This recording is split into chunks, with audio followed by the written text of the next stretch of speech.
Hi everyone! It's me again. So, this is part 2.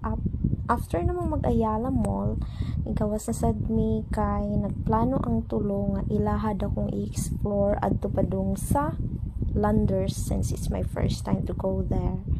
So, ayun, nag-hike ra gyud mi dinhi. So, feeling vlogger ba tag guys? Video ako diri bahalag kurog. So, ang usa day is nalipay siya tungod kay nakapicture sa iyang crush. Duh! So, yan, bisag init kayo sa nga tanan. Hala, sige, hike. O yan, na mga nice view diha.